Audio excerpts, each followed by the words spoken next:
보시면서 아마 기뻐하실 줄 믿습니다. 우리가 하나님을 높이면 하나님도 우리를 높여주십니다. 아멘. 하나님은 우리를 위해서 선한 계획을 갖고 계세요. 예배자리에 오신 저 여러분에게 축복이 있을 줄 믿습니다. 이 시간 마음을 여시기 바랍니다. 오늘 말씀이 그랬어요.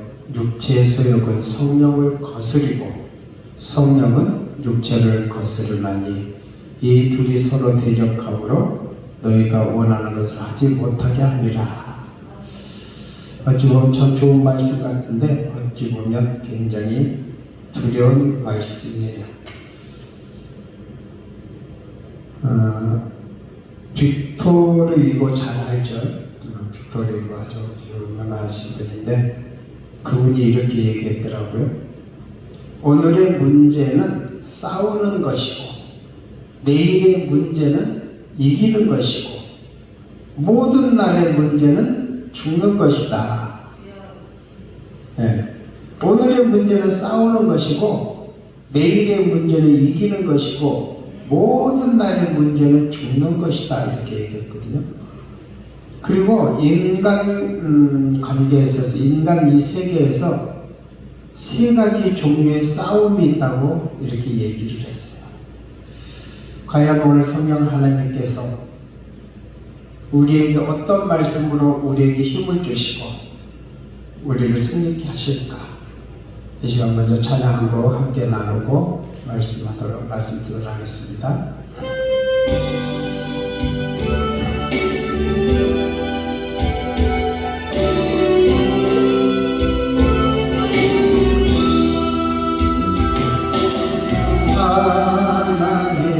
나를 만지소서 사고 깨어져 지친 나를 새롭게 하소서 성령의 바람 시들을 내려 살리소서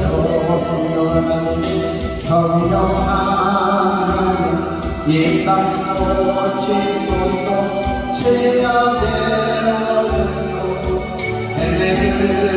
우리 태워주소서 성령의 불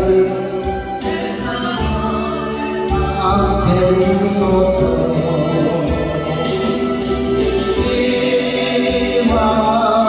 임하소서 성령 하나님이시여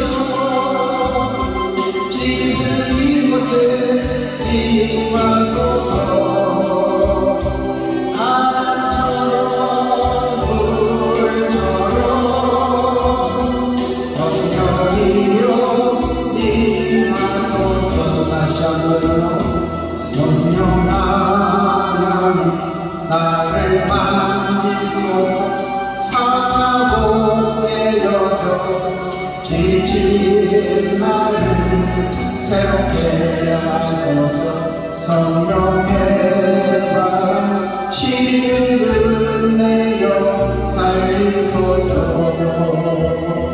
성령 하나님 이 땅 고치소서 죄악의 어둠에서 헤매는 우리 태워주소서 성령의 불로 세상 어디나 해보소서 임하소서 임하소서 성령 하나님이시여 지금 이곳에 임하소서 바람처럼 불처럼 성령이여 임하소서 다시 한번 임하소서 주님 임하소서 성령 하나님이시여 지금 이곳에 임하소서 바람처럼 불처럼 성령 여기여 임하소서.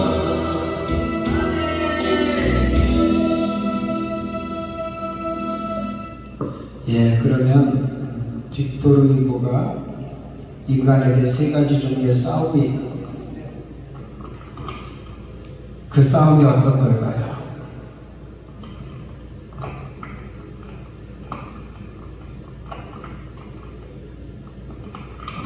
예, 첫째로 보니까 이 자연과의 싸움이라고 그랬어요. 자연과의 싸움. 많은 재난이 있죠. 홍수라든가 지진이라든가. 요 근래 들어서도 대지진으로 인해서 거의 수천 명이 막 죽는 그런 사태도 있고요. 또 춥고 더위가 말도 못하게 막 이렇게 변화가 심한 그런 경우가 있어요. 거기에 따른 또 질병, 우리가 코로나로 3년 동안 얼마나 힘든 시간을 보냈어요. 그러니까 이런 것들과 우리는 싸우면서 살아가는 거예요. 이 싸움에서 이기면 건강하고 이 싸움에서 지면 죽는 거예요. 결국 인간이 이 자연과의 계속적인 싸움에서 살아가는 거예요. 두 번째로 보니까 인간과 인간의 싸움이 있어요. 그러니까 세상 살아가면서 자연과 이렇게 쉼없이 싸워야 되고, 우리 인간과 인간하고 더 싸워야 돼요. 자, 이웃을, 우리가 서로 이웃을 협조자로, 또 반가운 사람으로, 사랑하는 그런 사람으로 대하지 못하고 이웃과 더불어서 싸워야 하는 이 긴장 관계에서 살아가야 된다는 것이에요. 우리가요, 조그만 가게 가서도요, 어떤 물건 하나 사면서 우리는 신경을 쓰게 돼요. 어떻게 하면 속지 않고 좋은 물건을 싸게 살 수 있을까? 근데 파는 사람은 어때요? 어떻게 하면 좀 더 많이 받을 수 있을까? 많은 이문을 남길 수 있을까? 이렇게 생각해요. 이렇게 팽팽하게 긴장관계가 이루어지고 있어요. 왜 이렇게 해야 될까? 왜 이렇게 살아가야 하는 것일까? 심지어 우리가 부부간에도요, 먹느냐 먹히느냐, 지배하느냐 지배당하느냐, 주인이 되느냐 종이 되느냐, 뭐 이렇게 팽팽하게 싸워서요, 한평생 싸우면서 살아가는 이 비참한 모습, 왜 이렇게 돼야 되는 것이냐 이 말이죠. 다른 해결은 없을까 이 말이죠. 그리고 세 번째는 자기와의 싸움이에요. 자연과의 싸움에서 승리해야 되고, 인간과 인간 관계에서 수없이 싸우면서 살고, 마지막 세 번째로는 자기와의 싸움이에요. 가장 무서운 적은 자기라고 그랬어요. 누가 아니에요. 자신의 욕망과 자신의 그 나약함과 자신의 게으름과 더불어 싸워야 되더라. 그러면서 자기 진실을 지켜가는 거예요. 이래서 빅토르 휴고는 이 자연과의 싸움을 설명하면서 뭐를 지었어요? 바다와 그 바다 위의 노동자, 이런 책을 썼거든요. 그리고 인간관계를 역사적으로 연구하면서 93년이라는 소설을 썼어요. 그리고 자기 자신과의 싸움을 극적으로 표현하는 뭐예요? 가장 유명한 거 있죠. 레미제라블. 이 소설을 썼던 거예요. 레미제라블은요, 뮤지컬로도 만들어져서 미국의 한 극장에서 3년 동안이나 공연을 했대요.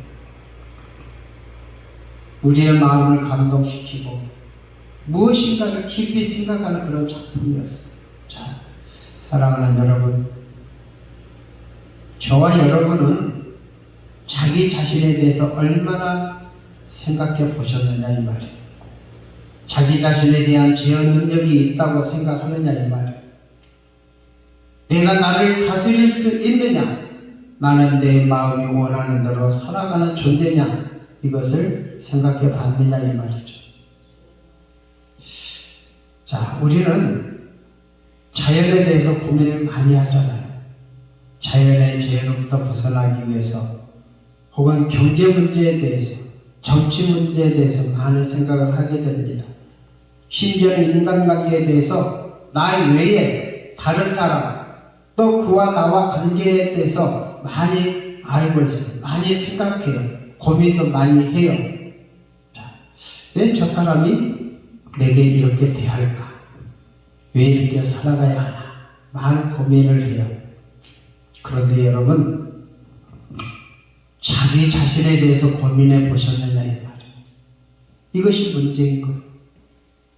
다른 사람 원망하지 말고, 내가 피해자라고 생각하지 말고, 내가 가해자라고 하는 입장에서 한번 나를 돌이켜 보셨느냐 이 말이에요. 나 때문에 불행한 사람이 얼마나 많은지, 내가 많은 사람에게 걱정거리가 되고 있는지 그렇게 생각해 보셨느냐 이 말이에요. 전혀 그런 부분은 생각 안 해봤을 거예요. 나 때문에 피해를 보는 사람, 그것조차도 인식 못하고 있어요. 나 때문에 나를 위해서 걱정해주고, 나 때문에 걱정거리가 되는 그런 인생. 자, 나라고 하는 이 존재, 그러니까 인간 자체에 대한 실존적인 고민을 해보셨느냐 이 말이죠. 자기 진실, 자기 존재를 찾으려고 얼마나 몸부림을 쳤느냐 이 말이죠. 어느 날이요, 유명한 철학자가 길을 가다가 깊은 생각을 하게 돼요. 길을 가는데 깊은 생각을 하다가 너무 골똘히 생각하면서 앞에 오는 사람을 보지 못했어. 그러고 대낮에 그냥 꽝 충돌이 일어났어요. 얼마나 깊은 고민을 하고 있어요. 꽝하고 부딪히니까 그쪽 사람이 뭐라고 생각하겠어요? 이 사람 도대체 무슨 생각하기에 그렇게 사람을 쳐다보지도 않고 가다가 그냥 들이받는 거냐. 도대체 당신은 누구요? 이렇게 묻는 거예요. 그러니까 그가 하는 말이 뭔 줄 알아요? 바로 그것이 문제요. 내가 누군지를 내가 몰라서 지금 고민하고 있는 거요. 이렇게 했다고 해요. 그러니까 여러분, 스스로를 찾기 위해서 고민해 보셨느냐 이 말이에요. 나 스스로를 찾기 위해서. 우리가 이솝 우화 중에 재미있는 이야기 다 알고 있죠. 파리와 좀나비. 이솝 우화가 참 많은데 저는 이솝 우화를 어렸을 때 참 많이 읽었어요. 그러니까 파리와 좀나비라고 하는 그 얘기가 나오는데, 어느 날 파리가 이렇게 꿀 항아리가 있어요. 꿀 항아리에 꿀을 먹다가 그 주변에 변두리에 있는 이거를 조금씩 빨아먹으면 되는데, 그냥 조금 더 많이 먹으려고 깊이 들어가는 거예요. 꿀 항아리로 깊이 들어가. 그래서 그만 꿀 항아리에 빠져버렸어. 자, 날개가 꿀이 묻었으니까 날아가요, 못 날아가요? 못 날아가는 거예요. 날개에 꿀이 묻어버리니까 날 수도 없게 돼서. 그러니까 이제 어떤 신세가 됐어요? 그냥 그 안에서 꿀이나 조금 먹다가 죽어가야 되는 그런 신세가 돼버린 거예요. 그때 이 좀나비라고 하는 나비가 펄펄 나면서 그를 비웃어요. 우리는 불나비라고 그렇게도 표현하죠. 비웃어. 야 이놈아, 아니 조금만 너희 변들여서 조금 빨아먹으면 되지, 뭘 그렇게 안에까지 들어갔다가 그 모양 당하냐? 이 일어난 놈아, 그렇게 막 힘을 봐요. 그러다가 이제 해가 졌어요. 주위 등불을 켰어요. 그러니까 이 좀나비들이 모여들어요. 불 가까이로 막 모여듭니다. 좀 더 밝은 곳으로 막 나비들이 몰려와요. 그러다가 그 속에서 다 타 죽어요. 불이 막 지펴지면 계속 밝은 데로 오다. 그러니까 이 파리가 하는 말이 그래요. 너는 나보다 더 바보다. 자, 이런 우화를 통해서 뭐를 우리가 느낄 수가 있어요? 자기의 욕심, 자기의 정욕을 이기지 못해서 여기에 끌려가다가 비참하게 희생되는 그런 모습, 우리는 이 분상들을 보면서 이 속에서 살고 있지 않느냐 이 말이고, 나는 예외다 이렇게 우리는 절대로 생각할 수가 없어요. 나는 누구냐 이 말이요. 나는 누구냐? 내 마음, 내 몸, 내 뜻, 내 습관, 내 성향 이대로 좋으냐 이 말이요. 이대로 괜찮느냐 이 말이요. 한번 자신에게 우리는 물어보자 이 말입니다. 성경에 보면 사도 바울은 신앙적 위인이면서 참으로 훌륭한 분이잖아요. 가슴을 뜨겁게 하는 장면이 있어요. 그것은 바로 로마서 7장인데 자기의 얼굴을 보지도 못한 사람들, 그리고 바울을 세계적인 위대한 이방인의 사도로 존경하고 있는 그 로마 사람들을 향해서 편지를 쓰고 있는 장면이에요. 그 편지 중에 자기 자신에 대해서 아주 온몸을 이렇게 홀라당 벗은 것 같은 그런 적나라한 자신의 모습을 그대로 보여주는 것을 우리는 볼 수가 있어요. 제가 읽어드릴게요. 나는 원하는 바 선언하지 아니하고 도리어 원치 아니하는 바 악은 행하는도다. 내 지체 속에서 한 다른 법이 내 마음의 법과 싸워 내 지체 속에 있는 죄의 법 아래로 나를 사로잡아 보는 것을 보는도다. 오호라 나는 곤고한 사람이로다.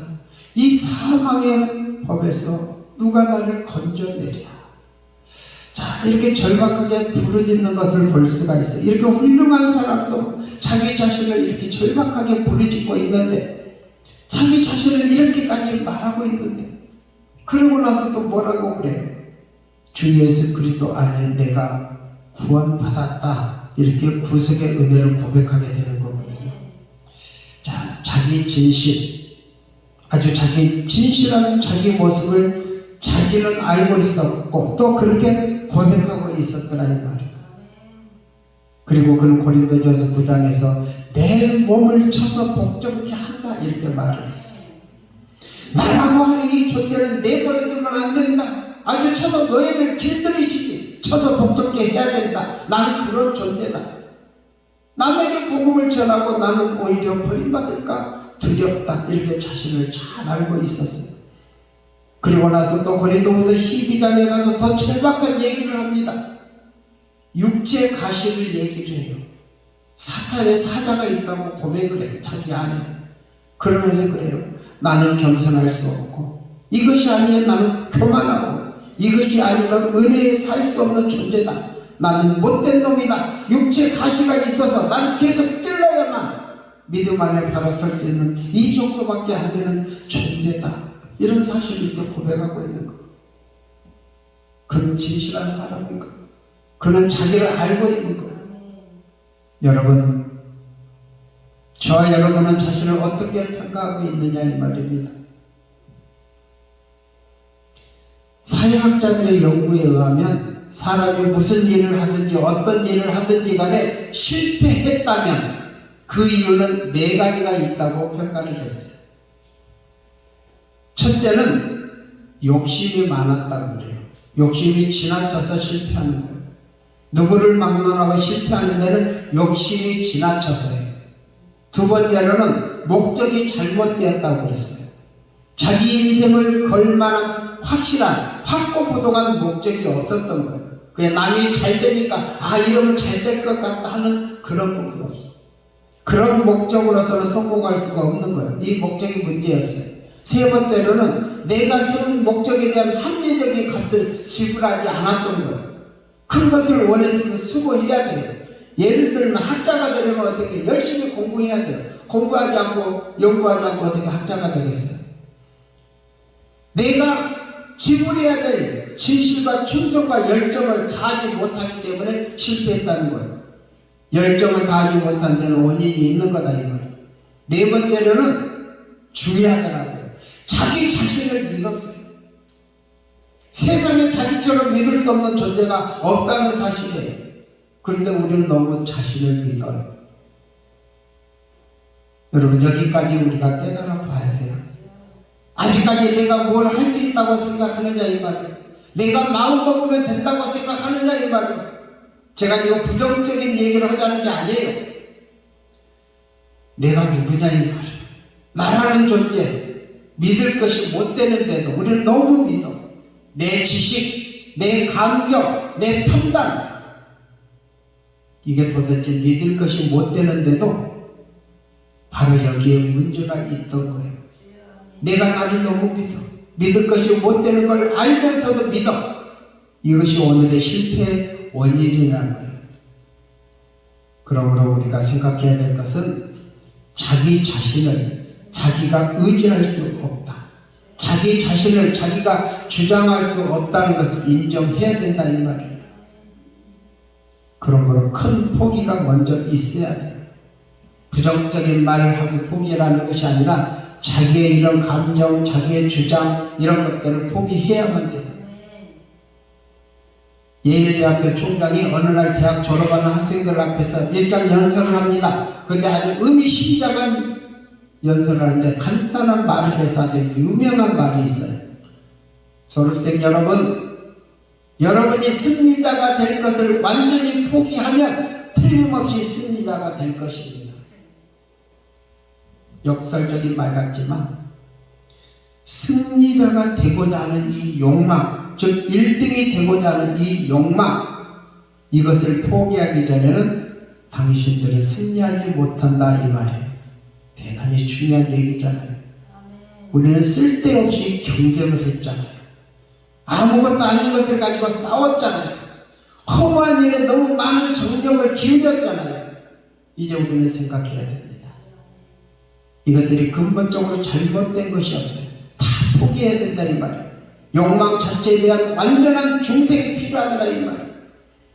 그래서 오늘 본문은 강하게 말씀하시는 거예요. 어떻게 해요? 성령을 쫓아 행하라. 내 욕망, 내 의지, 내 판단을 쫓아 행하는 것이 아니고 성령을 쫓아 행하라. 그리하면 네 욕망을 이길 수 있을 것이다. 네 자신을 이길 수 있을 것이다. 이렇게 말씀하시는 거예요.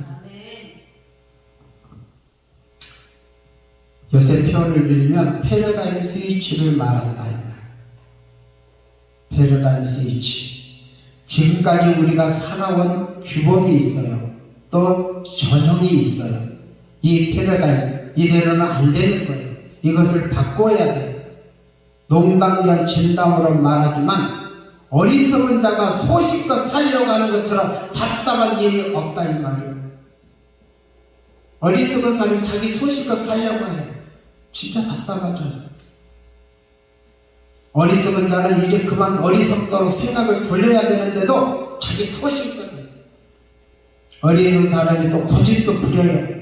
그럴 때 어떤 사태가 벌어져요? 저도 망하고 남도 망하는 거예요. 생각 좀 달리 해야 돼요. 옛날 어른들은 그런 얘기를 했었어요. 탱크처럼 밀어붙이면 뭐 하나라도 될 일이 있다 이렇게 얘기했어요. 근데 요새는 안 돼요. 고집 좀 그만 부려야 된다 이 말이에요. 쓸데없는 고집 버려야 된다 이 말이에요. 근본적으로 패러다임 스위치가 필요하다 이 말이에요. 언제 이렇게 조그만 잡지나 꽁트를 보니까요, 그런 게 있어요. 골프를 치는 프로 선수가 골프를 잘 쳐서 나가다가 슬럼프에 빠질 때가 있다는 거예요. 몇 달 동안 안 되기 시작하면 점점 더 불안해지기 시작한다는 거예요. 아주 형편없이 떨어진다는 거예요. 몇 달 동안 푹 떨어져서 성적이 몸부림쳐도 안 된다는 거예요. 거기서 다시 올라갈 수 있는 비결이 뭐냐 하면 다 잊어버리고 처음부터 다시 시작하는 것이라는 거예요. 교과서적으로 골프채 잡는 데서부터 다시 시작해야 된다는 거예요. 그동안에 상 받은 거 다 잊어버리고 그동안 우승했던 거 다 잊어버리고 다시 초보자로 시작을 해야 된다는 거예요. 기초부터 그래서 올라가야 다시 전보다 더 올라갈 수 있다는 거예요. 옳은 말이잖아요. 원점으로 돌아가야 돼요. 아주 100km 돌아가서 다시 시작해야 된다 이 말이에요. 우리 신앙생활도 마찬가지예요.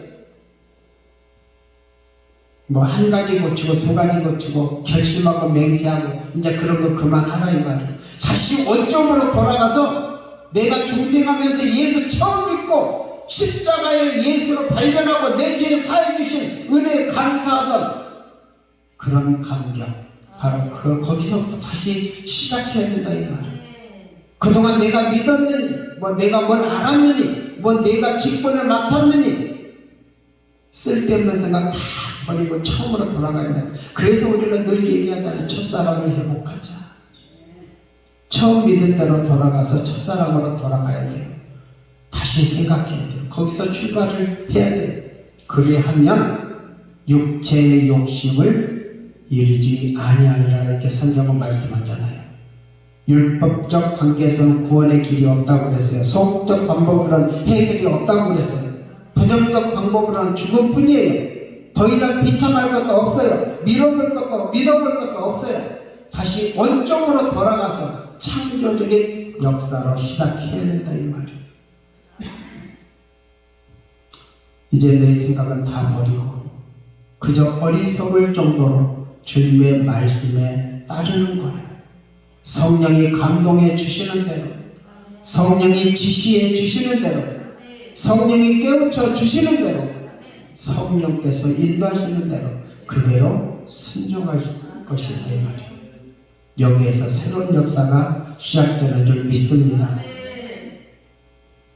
원수를 이기려고 몸부림칠 것도 없다고 그랬어요. 아주 사랑해버리면 돼요.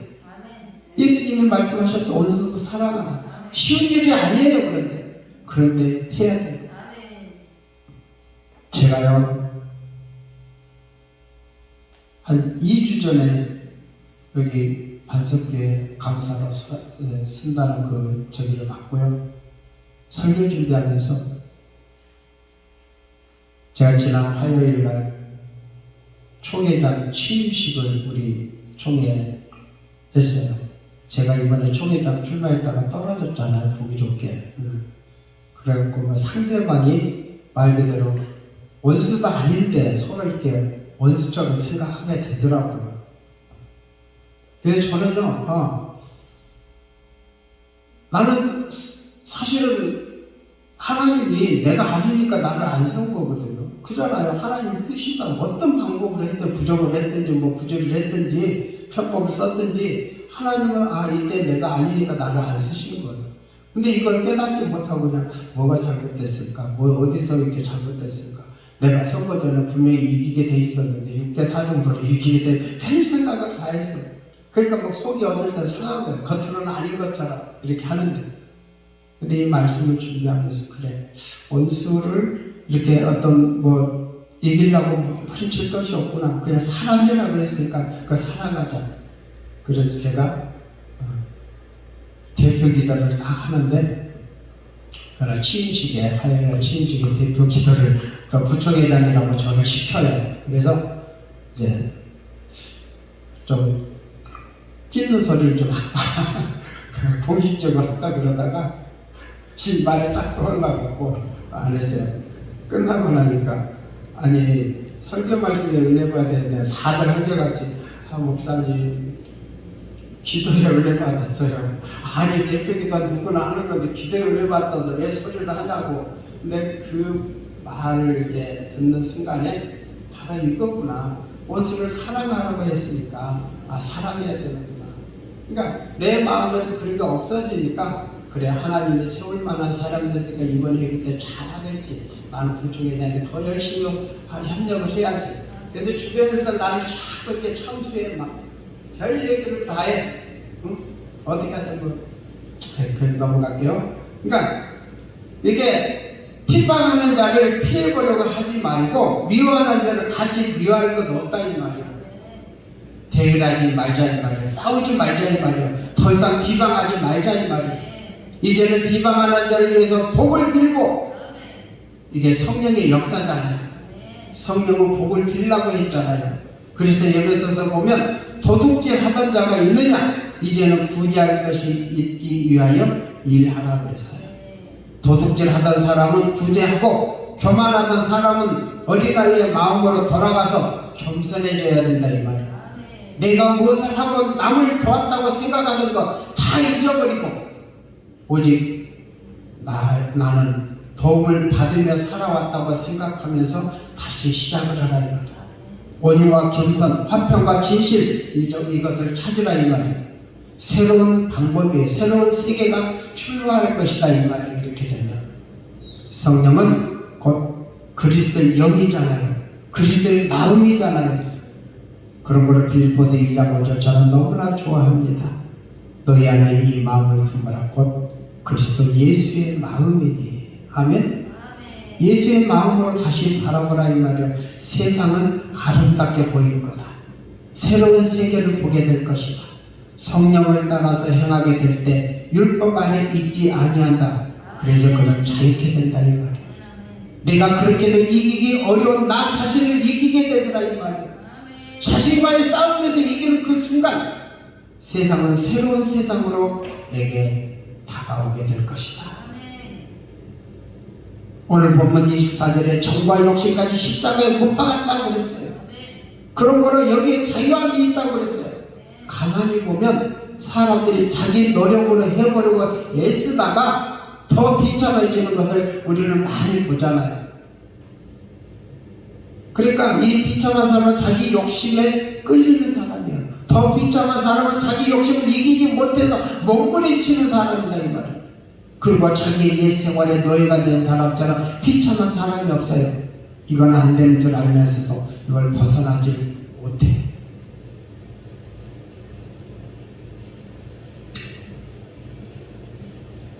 무슨 얘기 같지만 가끔 이렇게 비행기 타고 여기저기 다니다 보면 그 비행장 대합실에 상당히 오랫동안 머물러야 될 때가 있어요. 그 대합실에서 어떤 데는 1시간, 어떤 데는 2시간 막 기다리면서 참 지루하거든요. 그래서 우리 이리저리 왔다 갔다 하다 보면 그 넓은 대합실 한쪽 구석에 뭐가 있어요?